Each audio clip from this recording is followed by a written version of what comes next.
Queridos, a paz do Senhor, Deus abençoe a vida de todos, né? Que o Espírito Santo venha nos dirigir, tá?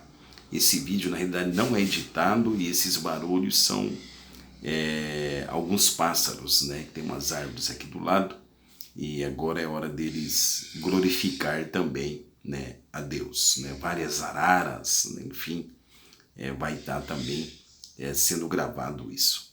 Deus abençoe a sua vida. Desta feita, vamos comentar a lição de número 4, os atributos do ser humano.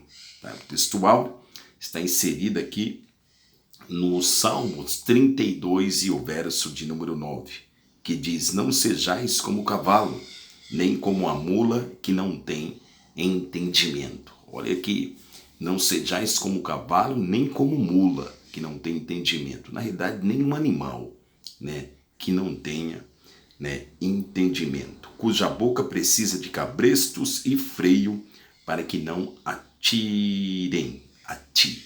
Então, o ser humano precisa disso, né? Então, a verdade prática, criado à imagem de Deus, o homem é um ser espiritual, racional, livre, criativo.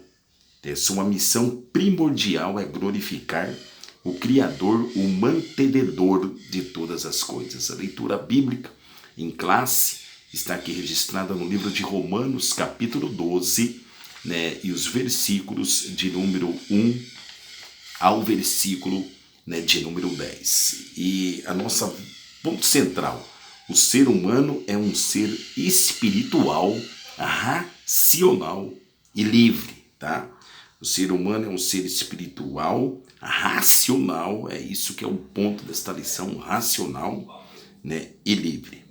E aqui na introdução, na aula de hoje, né, nós vamos estudar os principais atributos do ser humano: espiritualidade, racionalidade, socialidade e também liberdade e criatividade. E veremos que o homem, apesar da queda, ele continua a executar a missão que Deus lhe entregou no Éden. Qual foi essa missão?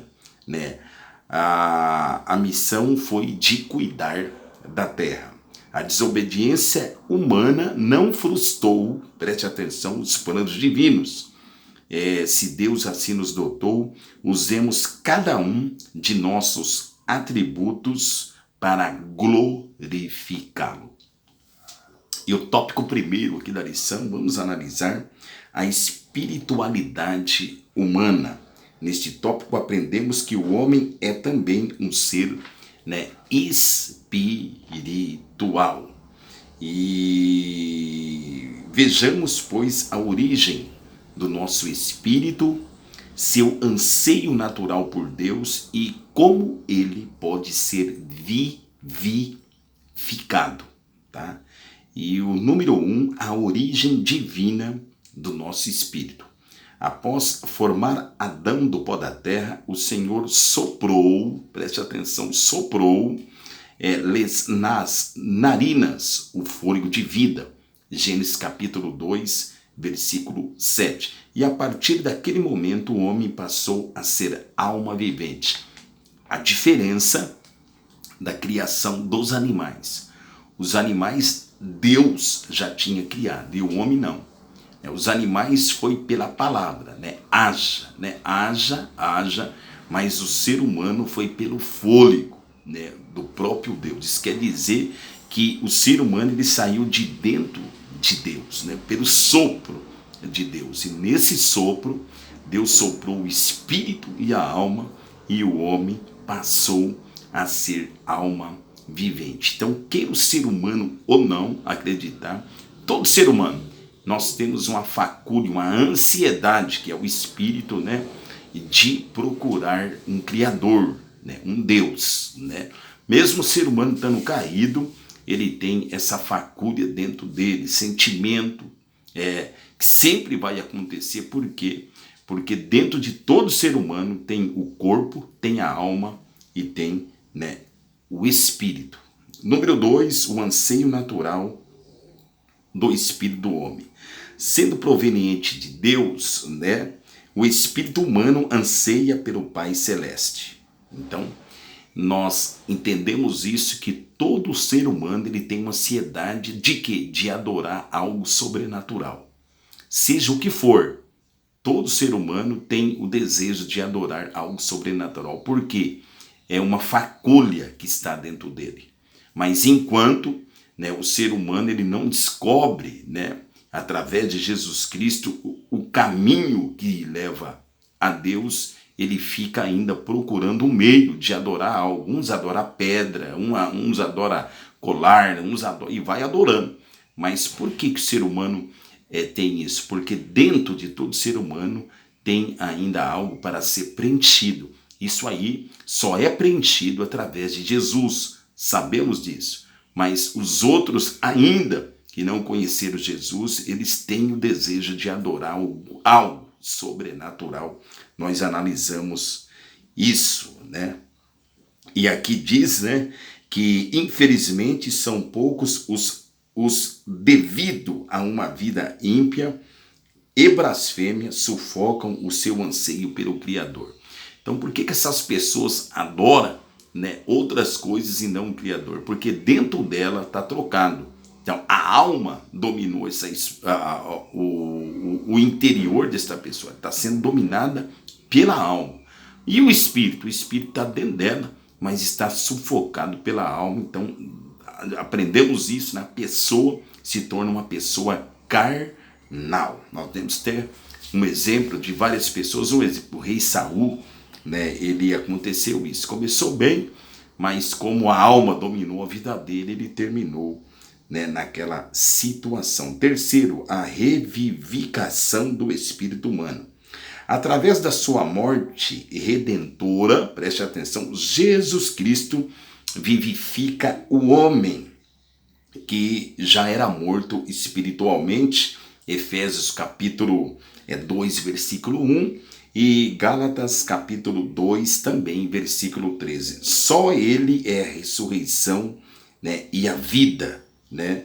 Isso está registrado no Evangelho de João, né, capítulo 11 e o versículo 25, que ele diz: eu sou a ressurreição e a vida. Só Jesus é o caminho, é a verdade e a vida. Só ele é a ressurreição e a vida. Vamos analisar o síntese desse tópico primeiro? Então vamos, tá? O espírito humano tem origem divina, por isso, naturalmente, ele anseia pelo Pai Celeste. Deus abençoe a sua vida. Vamos, queridos irmãos, já irmos para o tópico de número 2, a racionalidade humana. Tenhamos em mente esta proposição: Deus é um ser racional.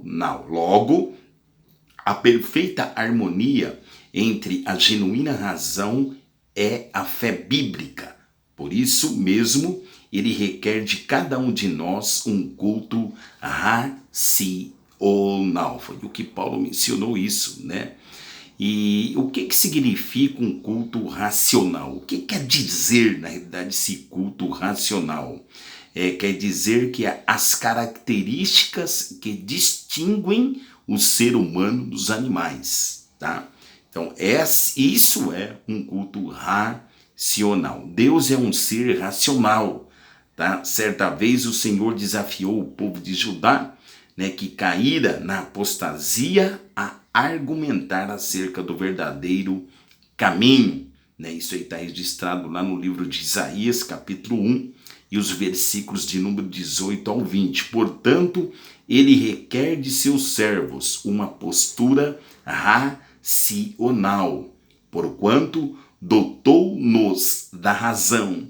Não temos uma natureza animal e bruta, mas racional e inteligente. Salmo 32, versículo 9. Isso aí está lá no textual.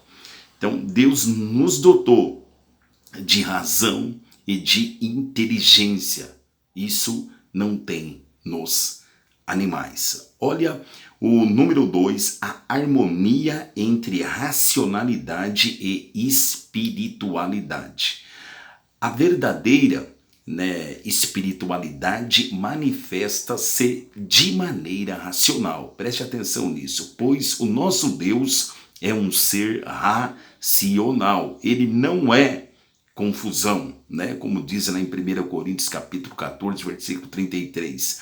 Para que o agrademos, o Espírito Santo nos desenvolve a inteligência espiritual. Gálatas capítulo 1, versículo 9. Então, cada vez que nós vamos aproximando de Deus, através da leitura, oração, se rendendo a Ele, o Espírito Santo vai devolvendo para nós uma inteligência espiritual e não carnal. Número 3, o culto racional agrada a Deus. Posto que Deus é um ser racional, né, devemos cultuá-lo racionalmente. Romanos capítulo 12, versículo 1. Isso significa que, antes de tudo, a nossa adoração a Deus tem de ser perfeita, entendida, explicada e praticada. Perfeita, entendida, explicada e praticada. Êxodo capítulo 12, versículo 26, 1 Pedro 3,15. De outra forma, não terá valor algum. Evangelho de João, capítulo 4, versículo 22. Aliás, o culto cristão é o mais racional de todos, tá? O culto cristão. Apesar de parecer para os incrédulos escândalo e loucura, mas o culto cristão é o mais racional, né, de todos, tá? E os verdadeiros adoradores, o que Jesus mencionou? Os verdadeiros adoradores adorarão o Pai em espírito, não está falando em alma, em espírito e em verdade. Vamos analisar, queridos irmãos, o síntese desse tópico 2? Então vamos analisar. Deus é um ser racional, logo há perfeita harmonia entre a genuína razão e a fé bíblica, tá? Deus abençoe, já estamos indo aqui para o subtópico, né, de número 3. Subtópico de número 3. A sociabilidade humana. Deus nos criou sociáveis. A solidão é contrária à nossa natureza, né? Então Deus, ele já criou o homem sociável e não para viver na solidão. Por isso Deus instituiu o que ele fez? A família, e só depois o Estado, porque sem família não tem Estado. Então Deus, né, ele viu, ele instituiu a família e só depois o Estado. Isso nós vamos ver a sociabilidade humana. E número 1, né, a solidão é nociva ao ser humano. Vamos prestar atenção aqui nesse tópico, tá? No período da criação, a única coisa que Deus afirmou não ser boa foi o quê? Gênesis capítulo 2, versículo 18, a solidão. Deus criou tudo, a única coisa, preste atenção aqui, que ele disse, não é bom que o homem, né, vive o quê? Vive só. Por esse motivo, Deus fez a mulher, né, para que o homem tivesse uma companhia idônea, preste atenção, e sábia. Nós lembramos disso, né? Lá Gênesis capítulo 2, versículo 21 ao 25, que esteja adiante dele. Nós mencionamos isso, né? Então a mulher não é para ficar, né, até mencionei, do lado, atrás, debaixo dos pés. A mulher Deus criou, né, dotou de inteligência para que ficar adiante, né, do homem. Nós aprendemos também que a mulher sábia, ela edifica a casa. E, ao contrário também da tola, a tola destrói. Por que está falando isso da mulher? Porque a mulher é capacitada de inteligência. Somente os que insurgem contra a verdade e sabedoria buscam viver isolada e solitariamente. Provérbios capítulo 18, versículo 1. Deus não fez o homem para viver só. Tá? Número 2, a família é a origem da sociedade humana. Tá? A família é mais importante que a sociedade, é mais imprescindível que o Estado, pois ambos dependem do lar doméstico, né? Ambos dependem do lar doméstico. Então nós analisamos que Salomão, quando ele escreveu o Salmo de número 127 e 128, né, exaltando o papel fundamental da família na sociedade e no Estado, né? Então, o 127 ele diz, se o Senhor não edificar a casa, em vão trabalham os que edificam. Então, primeiro família, Deus, né? E o Senhor edificando a casa, senão em vão trabalham, né, os que edificam. Número 3, vamos analisar aqui a Igreja de Cristo, a sociedade perfeita. Vamos observar. No Novo Testamento, a Igreja de Cristo é apresentada como sociedade perfeita. Por quê? Porque nela todos formamos um único corpo.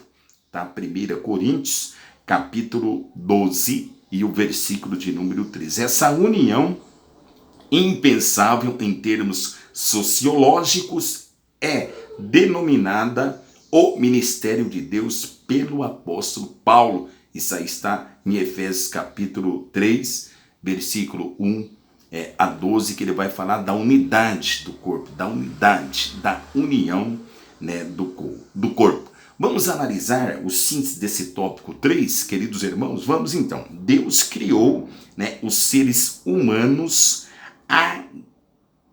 agários à sociedade, né? E a solidão é contrária à natureza humana. Vamos analisar aqui com mais precisão esse tópico 3. Deus criou os seres humanos agregários à sociedade, né? Então, para quê? Para nós vivermos em sociedade, né? Um com o outro. E a solidão é contrária à natureza humana, tá? Vamos analisar o tópico de número 4 e finalizarmos essa aula. Deus abençoe, tá? A sua vida, a liberdade humana.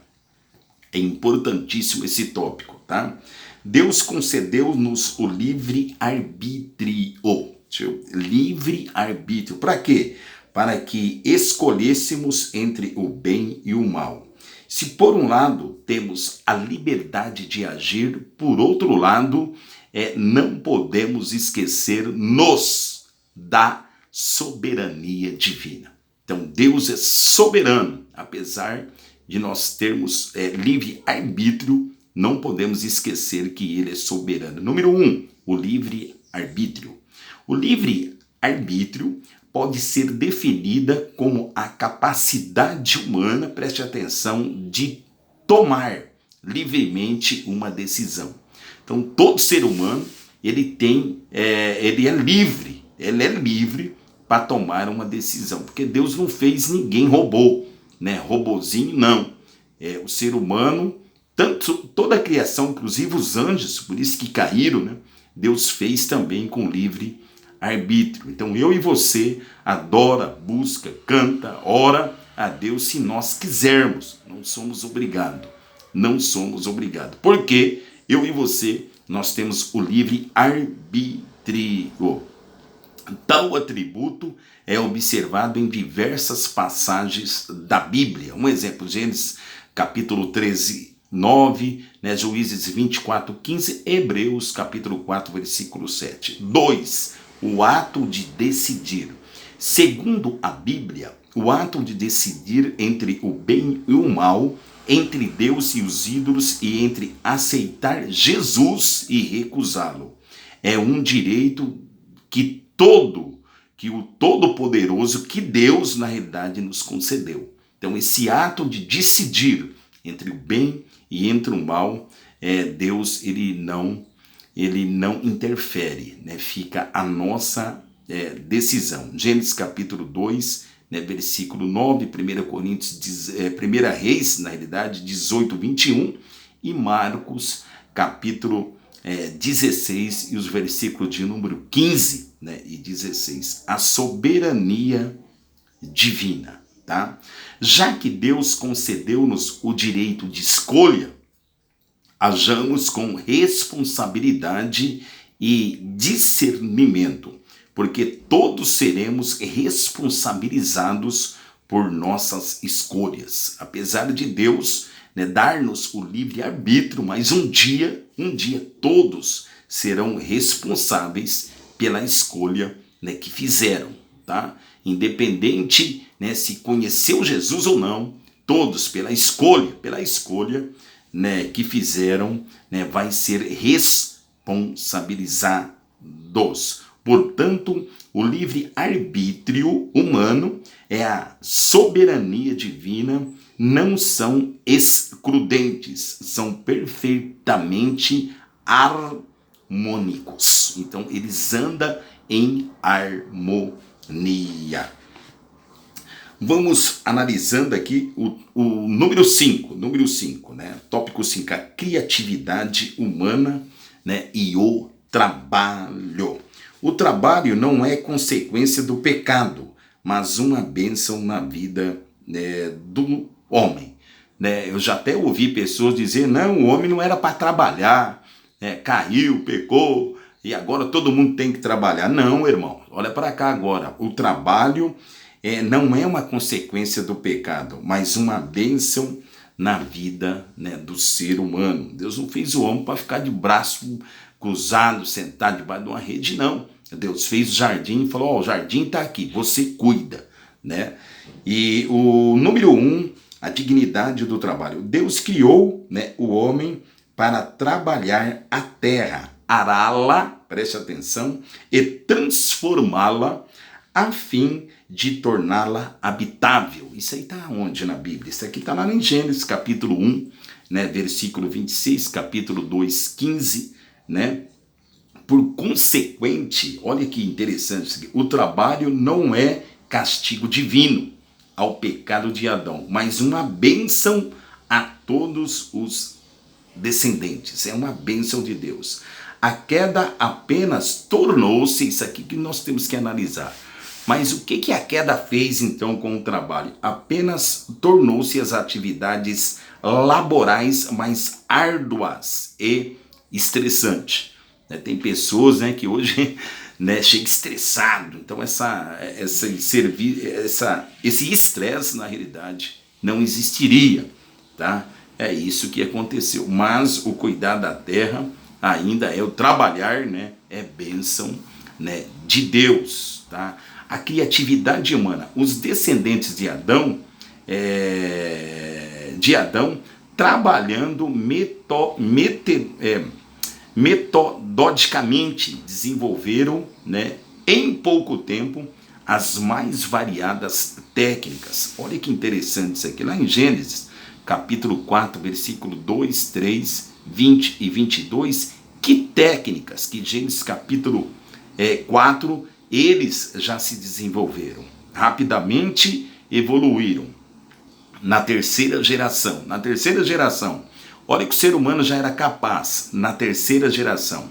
Eles dominavam a arte, primeiro, da agricultura, da pecuária, da metalúrgica e a arte musical. Então, o homem, ele era inteligente ou não? Sim, capacitado de uma inteligência sobrenatural. É só nós sabermos usar essa inteligência que Deus nos deu. A partir da Torre de Babel, o homem já dava amostras, né, de ter condições de dominar todo o planeta, em virtude da sua criatividade. Gênesis capítulo 11, versículo 6. Todavia, jamais podemos ultrapassar os limites que o Senhor nos estabeleceu. Você observa hoje, né? Nós estamos querendo ir em Marte, nós estamos, né, fazendo a máquina da partícula de Deus. Cuidado que o ser humano ele tem limite, né? Ele já tinha a arte de construir prédios, edifícios naquele tempo, fizeram a Torre de Babel, né, com o intuito de chegar até Deus, né? Isso quer dizer, nós não precisamos de Deus.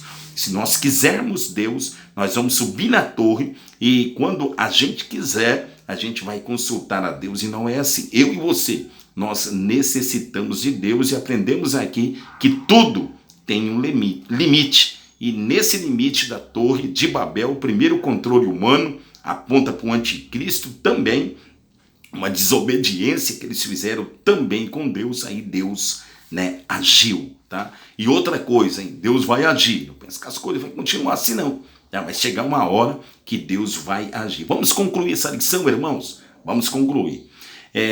Em seu discurso em Atenas, Paulo reconhece que todos os atributos que o Criador concedeu ao ser humano, né, apesar da queda, a humanidade vem evoluindo continuamente. Olha para você ver, na realidade, esse âmbito da tecnologia. Como que a humanidade, isso é a inteligência, né, que Deus deu ao ser humano. A humanidade vem se evoluindo continuamente, mas em termos espirituais, o homem regride rumo ao abismo.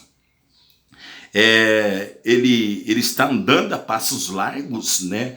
Mas em termos espirituais, o homem está, na realidade, olha para cá agora, abandonando Deus, né? Isso que é triste, né? Somente o Evangelho de Cristo é capaz de restaurar-nos plenamente. Por isso, o Senhor Jesus é o nosso Salvador pessoal. Sem Ele, a vida humana perde todo o sentido e o encanto. Irmãos, Deus abençoe, tá? A vida de vocês e até o próximo comentário. Qualquer dúvida, comente aí e a gente vai tomar alguns assuntos especificamente, tá bom? Deus abençoe, tá? Tenha essa aula abençoada, fica na paz do Senhor Jesus. Até mais, tchau, tchau.